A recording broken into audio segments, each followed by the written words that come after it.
aku adalah seorang penderita asam lambung, gastritis, GERD yang lumayan parah bahkan kronis. Aku udah berobat ke 3 dokter, tapi tidak sesimpel aku hanya berobat ke 3 dokter. Tapi aku menghabiskan cukup banyak uang dan juga cukup banyak waktu dalam berobat itu.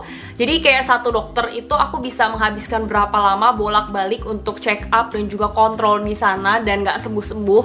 Itu udah berkali-kali. Dan juga aku sampai check up, jadi kayak aku melalui check up yang menurut aku metodenya itu asing dan unik buat aku gitu, untuk memastikan keadaan asam lambung aku. Dan kalau kalian pengen aku share lebih dalam tentang gejala awalnya, gimana asam lambung aku itu bisa sampai separah itu, dan juga bagaimana aku menghadapi asam lambung secara keseluruhan, serta bagaimana pengalaman aku dalam asam lambung itu, kalian bisa langsung tulis request kalian di kolom komentar kalau kalian memang tertarik. Nanti aku akan buatin videonya. Aku itu sudah menjalani pola diet makan teratur sesuai dengan makanan yang hari ini aku akan tunjukkan ke kalian itu selama kurang lebih 6-7 bulan, dan keadaan asam lambung aku itu sangat membaik. Kenapa aku bisa tahu 10 makanan ini harus dihindari? Karena itu merupakan metode dari beberapa dokter yang sudah aku temui. Hampir semua dokter pasti menyarankan aku dulu waktu aku kontrol ke beberapa dokter itu, mereka menyarankan aku untuk melakukan diet makan.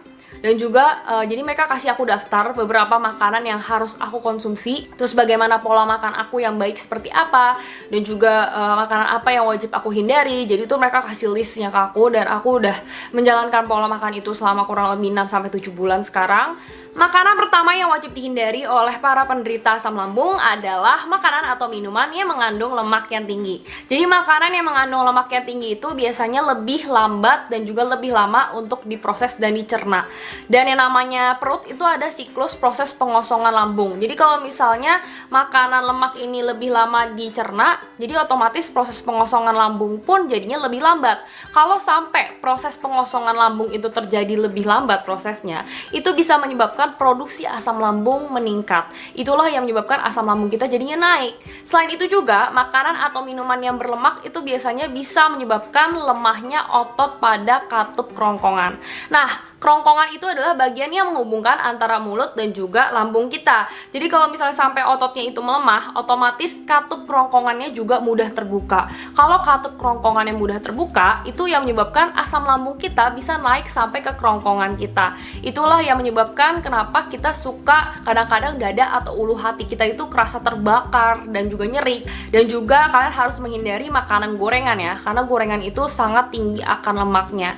Mungkin kalian nggak bisa menghindari, tapi setidaknya kalian harus mengurangi lah konsumsi makanan gorengan, karena kan direndam pakai minyak, jadi itu otomatis lemaknya banyak banget. Nah, contoh minuman yang tinggi akan lemak itu kalian harus menghindari atau setidaknya mengurangi susu atau produk olahan dari susu. Seperti produk olahan itu biasa kan kayak yogurt, itu kan olahan dari susu. Itu juga kalian harus kurangi atau hindari susunya sendiri. Dan juga kalian harus menghindari es krim dan juga kue, karena mereka semua itu sangat tinggi akan lemak. Dan kalau bisa kalian juga kurangi daging merah, karena daging merah juga lemaknya tinggi banget dan sulit untuk dicerna sama perut. Makanan kedua yang wajib dihindari adalah coklat. Mungkin banyak dari kalian yang kaget atau nggak tahu coklat itu berbahaya banget untuk kalian yang punya asam lambung, karena coklat itu sendiri mengandung kafein dan juga stimulan yang bisa meningkatkan produksi asam lambung di perut kita. Selain itu juga coklat itu merupakan makanan yang punya lemaknya tinggi. Jadi kalau misalnya udah lemaknya tinggi, otomatis mudah untuk memicu asam lambung untuk naik.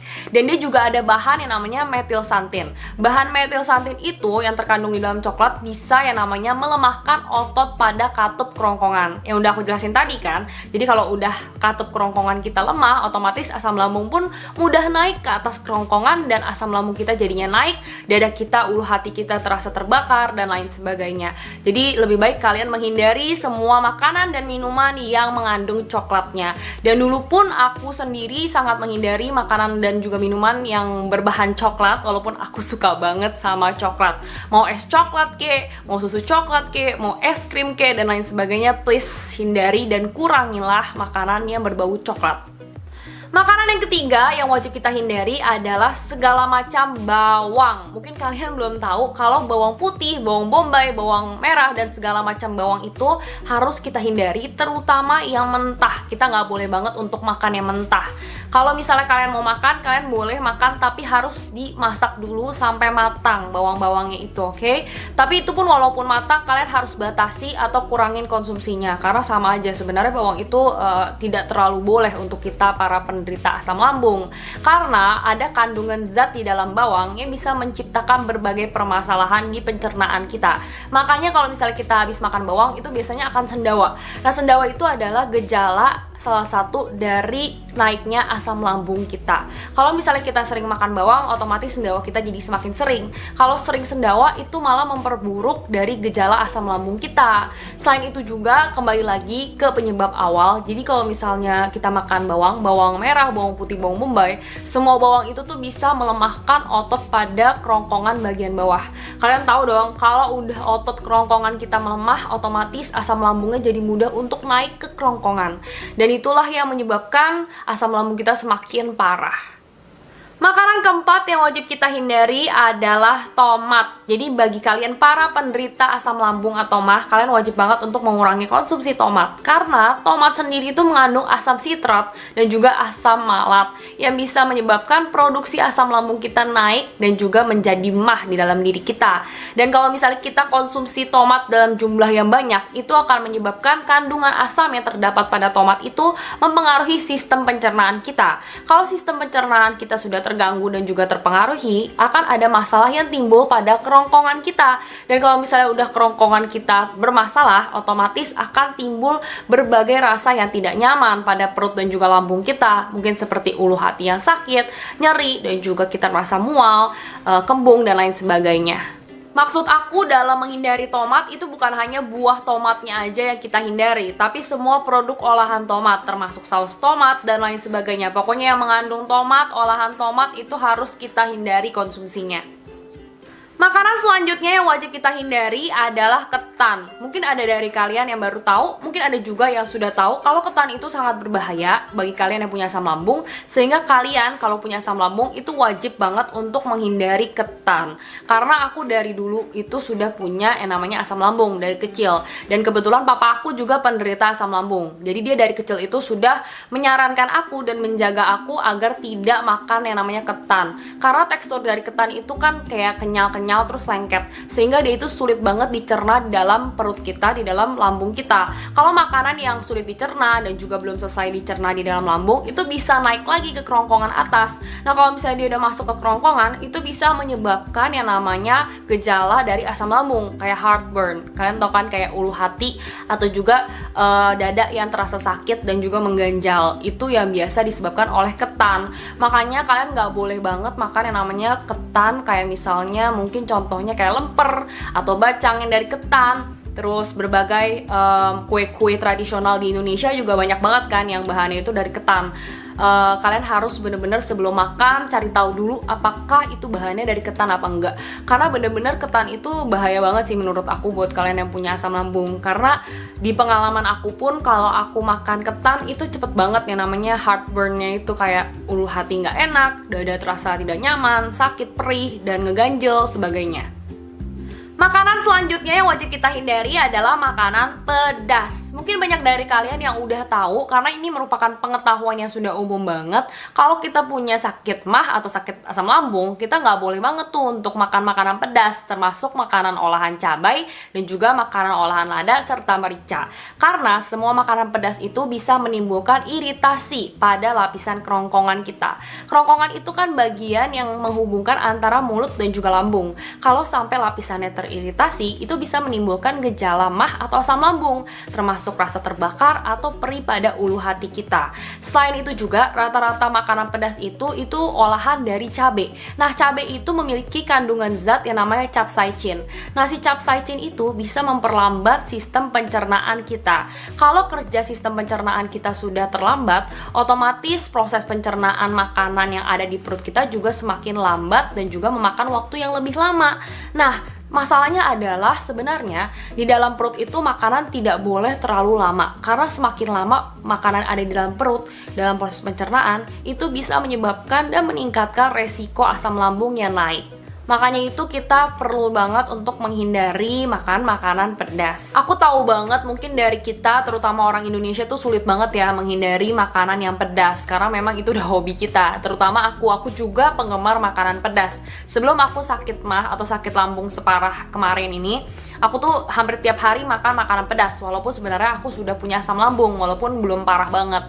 Tapi karena aku bandel, aku makan makanan pedas terus tiap hari sampai aku diare, itu menyebabkan asam lambung aku itu semakin parah, dan bahkan parah banget menurut aku. Jadi makanya di sini kalau kalian memang udah punya asam lambung, please banget untuk kurangilah konsumsi makan makanan pedas, karena asam lambung itu sangat berbahaya kalau udah makin parah. Makanan selanjutnya wajib dihindari adalah salah satu makanan kesukaan aku banget, yaitu adalah mie. Jadi mie itu wajib dihindari oleh kalian yang punya asam lambung, karena mie itu sendiri terbuat dari tepung terigu dan juga umumnya direndam sama air abu. Nah, makanan yang seperti ini itu mengandung karbohidrat yang tinggi. Selain karbohidrat yang tinggi dan juga bahan pembuatannya tersebut, itu menyebabkan mie itu sulit dicerna di dalam perut. Setahu aku memakan waktu kurang lebih 2 hari untuk mencerna mie sendiri. Dan seperti yang sudah aku jelaskan tadi, bahwa makanan itu tidak boleh terlalu lama di dalam perut dan juga di dalam proses pencernaan. Dan karena mie itu sendiri sulit dicerna, otomatis dia ada lama di dalam perut kita. Semakin lama mie di dalam perut itu akan meningkatkan asam lambung kita. Makanya kalau kita makan mie, asam lambung kita bisa cepet naik. Selain itu juga, kalian perlu banget untuk menghindari yang namanya mie instan. Karena mie instan itu sebenarnya lebih sensitif lagi terhadap orang yang punya asam lambung dibandingkan mie yang biasa. Karena mie instan sendiri, mie-nya itu sudah terbuat dari tepung terigu, memiliki karbohidrat yang tinggi, ditambah lagi bumbunya yang memiliki zodium yang tinggi, karena kan rasanya pasti asin, gurih, ada garamnya dan lain sebagainya. Nah, makanan yang punya karbohidrat yang tinggi ditambah lagi zodium yang tinggi itu bisa mengganggu pintu masuk yang menghubungkan antara lambung dan juga kerongkongan kita. Kalau misalnya pintu masuknya sudah terganggu, itu bisa menyebabkan gejala-gejala seperti ulu hati yang terbakar, yang perih, yang sakit, dan lain sebagainya. Pokoknya gejala-gejala asam lambung yang naik. Aku itu penggemar mie banget, jadi aku suka banget. Jadi kayak dulu seminggu itu aku bisa makan ramen, bakmi, dan juga mie instan itu kayak dalam waktu yang berdekatan. Mungkin seminggu bisa 4 kali ya. Dan itu sangat memperburuk keadaan dari asam lambung aku. Jadi setiap aku habis makan mie, itu pasti malamnya tuh kayak ngerasa makanannya mengganjal di bagian tengah sini. Jadi kayak di ulu hati aku gitu, ngerasa ngeganjel. Dan juga ada mual-mualnya gitu. Itu rasanya gak enak banget dan semakin parah makin lama. Makanya di sini please banget untuk kalian yang punya asam lambung, kurangilah makan mie. Bukan dihindari 100%, mungkin dikurangi ya. Kayak misalnya seminggu 1 kali aja lah makan mie, jangan dalam waktu yang berdekatan gitu. Makanan selanjutnya wajib dihindari oleh para penderita asam lambung adalah sayur-sayuran yang berserat tinggi. Contohnya adalah seperti kangkung, kol, sawi, singkong, nangka, dan juga toge. Ada juga kacang-kacangan seperti kacang merah dan juga kacang tanah. Nah, pertanyaannya adalah kenapa sih kita harus menghindari sayur-sayuran yang berserat tinggi? Padahal sayuran itu kan bagus untuk kesehatan tubuh kita. Memang sayuran itu bagus banget untuk kesehatan kita, tapi untuk kita-kita yang punya asam lambung itu sangat disarankan untuk dikurangi terlebih dahulu sayuran yang berserat tinggi. Karena sayur-sayuran yang berserat tinggi itu lebih sulit untuk dicerna di dalam perut kita. Kalau kita punya asam lambung atau mah, itu biasanya sudah terjadi kerusakan pada lapisan di dalam lambung kita. Kalau misalnya kita makan yang sulit dicerna, itu otomatis akan membuat lambung bekerja lebih ekstra. Padahal kan lambungnya udah rusak. Jadi kalau udah rusak, disuruh kerja ekstra, makin rusak kan. Jadi untuk kesehatan lambung kita, lebih baik kita kurangi dulu sayur-sayuran yang berserat. Selanjutnya, bagi kalian para penderita asam lambung, aku sarankan untuk berhenti mengkonsumsi minuman alkohol atau makanan-makanan yang mengandung alkohol. Karena terutama minuman alkohol, yaitu bisa meningkatkan jumlah produksi asam lambung kita. Jadi kalau misalnya kita minum minuman alkohol, asam lambung kita jadi cepet naik dan makin parah. Selain itu juga, kalau misalnya kita semakin sering minum minuman alkohol atau makan makanan yang mengandung alkohol, itu akan bisa mengiritasi lapisan kerongkongan kita secara perlahan-lahan. Jadi kalau misalnya semakin kita sering kering, lapisan kita semakin teriritasi, itu akan menyebabkan si lapisan kerongkongan kita itu lebih sensitif terhadap asam lambung. Jadi kalau misalnya kita asam lambungnya naik sedikit aja, itu akan menyebabkan gejala yang berlebihan. Jadinya gejalanya akan makin parah. Dan juga kalau misalnya untuk makan makanan yang beralkohol itu seperti kayak durian itu kan ada alkoholnya. Terus juga tape itu juga tinggi akan alkoholnya. Jadi buat kalian yang punya asam lambung mungkin bisa dikurangi terlebih dahulu durian, tape, dan juga minum-minuman alkohol lainnya. Dan yang terakhir adalah yang paling umum dan paling terkenal harus dihindari untuk kalian para penderita asam lambung. Tebak, apa hayo? Yaitu adalah kopi dan juga teh. Jadi buat kalian yang punya asam lambung, kalian wajib banget untuk berhenti dari kopi, semua jenis kopi pokoknya. Tapi kalau untuk teh, kalian masih boleh minum teh, tapi tehnya itu harus encer dan juga yang ringan. Kalau teh kental, kalian nggak boleh banget. Itu sih kata dokter aku, jadi kan nggak boleh minum teh kental, tapi boleh teh yang encer atau yang ringan. Nah, kenapa kita harus berhenti minum teh kental dan juga kopi? Karena kopi dan teh itu selalu mengandung kafein. Nah, kafein itu sendiri tuh bisa melemahkan otot pada katup kerongkongan. Nah, seperti yang sudah aku jelaskan sebelumnya, kalau katup kerongkongan kita ototnya melemah, itu akan membuat si asam lambung itu bisa leluasa naik lagi ke kerongkongan. Kalau asam lambungnya udah naik ke kerongkongan, itu bisa menyebabkan gejala asam lambung yang mah itu, seperti ulu hati terbakar, mual, mengganjal, enek, dan lain sebagainya. Kalau aku jujur aja dari semua daftar 10 makanan yang tadi itu yang udah aku sebutkan, aku tuh paling susah banget untuk stop dan menghindari makanan pedas dan juga kopi teh. Karena aku tuh suka banget makan makanan pedas. Itu tuh bener-bener tiap hari aku pasti makan makanan pedas gitu loh. Ditambah lagi aku tiap hari juga pasti ngopi atau nggak ngeteh. Jadi itu semua tuh udah kebiasaan tiap hari aku, favorit aku, kesukaan aku. Dan tiba-tiba karena asam lambung aku yang parah, aku terpaksa harus berhenti semuanya, makan makanan pedas, kopi dan teh. Dan karena tekad aku yang bulat dan saking parahnya mah aku, jadinya aku berhasil untuk berhenti dan sekarang sembuh. Nah, kalau kalian sendiri, dari 10 makanan yang wajib dihindari oleh para penderita asam lambung, sebutkan 2 makanan yang paling kalian suka dan juga paling susah banget untuk kalian hindari. Jangan lupa untuk tulis jawabannya di kolom komentar.